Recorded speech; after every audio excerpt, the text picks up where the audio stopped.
Fala máquina, Igor aqui. É o seguinte, no vídeo de hoje eu vou te ensinar a manejar um paciente com diarreia aguda no pronto-socorro. Fica comigo.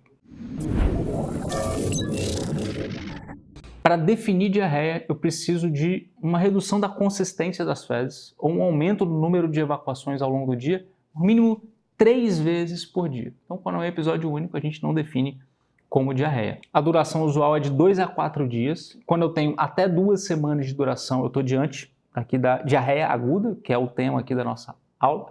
De 2 a 4 semanas, eu digo que é uma diarreia persistente, e acima de 4 semanas, acima de um mês, eu estou diante de uma diarreia crônica. Isso é relevante, essa classificação é relevante por conta do repertório diagnóstico. Eu vou pensar em possibilidades diferentes de acordo com o tempo de duração dessa diarreia, desse quadro. Um detalhe importante é que a etiologia da diarreia aguda é infecciosa em 90% das vezes, ou seja, uma ingesta de alimentos ou água contaminados. Como que eu vou dar diagnóstico desse paciente a nível de pronto-socorro? O paciente vai chegar me contando que teve diarreia e durante a anamnese eu vou investigar, né, a consistência, a qualidade, o tipo, o volume, a quantos dias está durando, eu consigo dar esse diagnóstico de diarreia aguda. E a partir daí, como que eu vou conduzir esse paciente? Na maior parte dos casos, né, a minha conduta, o meu tratamento, a resolução do quadro vai ser autolimitada, beleza? E basicamente o que eu vou fazer é uma hidratação por via oral e sintomáticos para esse paciente, beleza? Isso é o que vai acontecer na maior parte dos casos. Quando é que eu vou fazer de forma diferente? Quando é que a minha conduta vai mudar?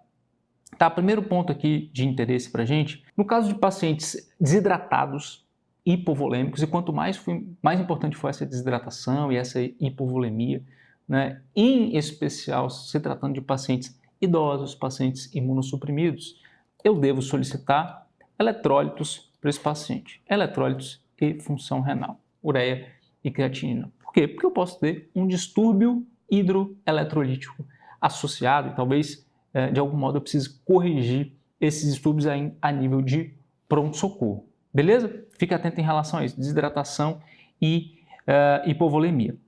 Um outro detalhe importante é que eu devo solicitar hemograma e PCR caso de pacientes imunossuprimidos, pacientes que estão fazendo um quadro febril, tem uma suspeição de gravidade, uma suspeição de sepse, tem uma queda do estado geral, uma queda importante do estado geral desse paciente, pacientes idosos, um paciente com um rebaixamento importante, eu devo solicitar também investigar esse paciente e possivelmente até internar esse paciente, mas iniciar a investigação a nível de pronto-socorro com um hemograma, PCR, eletrólitos e função renal, beleza? A partir daí, né, num quadro como esse, quando eu tenho esses sinais de alarme, desidratação, hipovolemia, né, especialmente em pacientes idosos, imunossuprimidos, paciente com uma queda importante do estado geral, eu devo investigar esse paciente, né? Aí vem um caso onde eu vou solicitar exames complementares. Então, uma outra preocupação que eu tenho, né, é que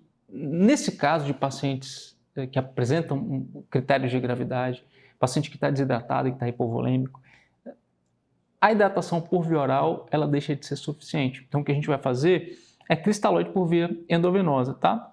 Eu posso utilizar aqui, por exemplo, Ringer lactato. Aí eu faço aqui 500 ml. Aqui é importante, pessoal, sempre a gente titular, tá?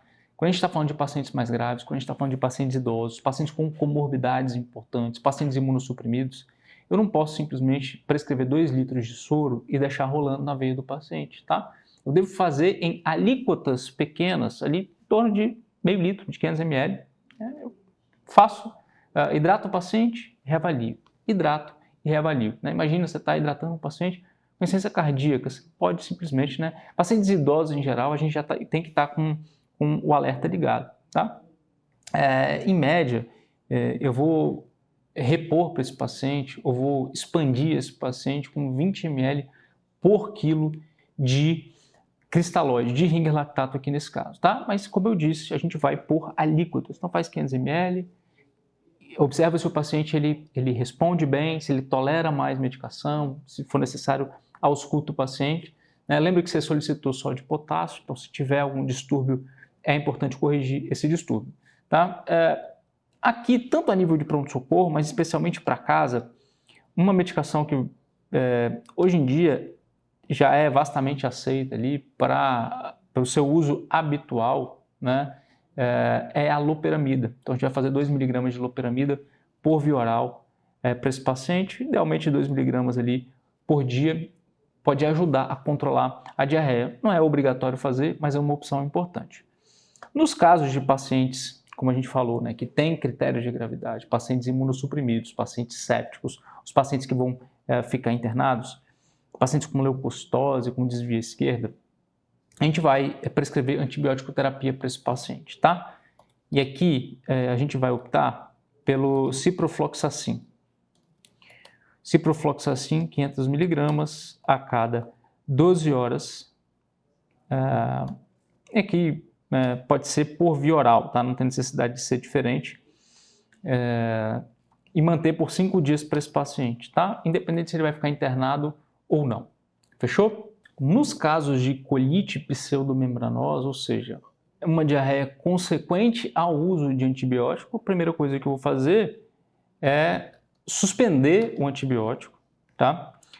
Naturalmente eu vou hidratar esse paciente, a gente pode seguir esse mesmo protocolo aqui, 20 ml por quilo de peso, fazendo em alíquotas de 500 ml e reavaliando esse paciente.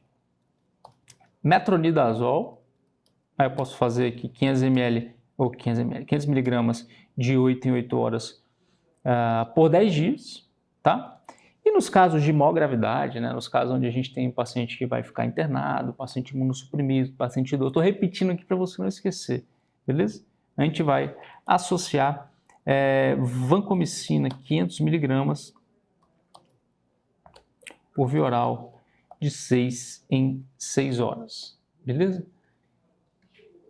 Cuidado, detalhe aqui em relação à insuficiência renal desse paciente, tá? Então, se o paciente for doente renal, se tiver alguma alteração de função renal, é importante que a gente calcule aqui a dose de vancomicina adequada para este paciente, de acordo com o clearance. Muito bem, se você consegue agora diferenciar diarreia aguda de crônica, se você consegue identificar sinais de alarme, de modo que você deva fazer prosseguir uma investigação laboratorial para esse paciente, vai ser na menor parte dos casos.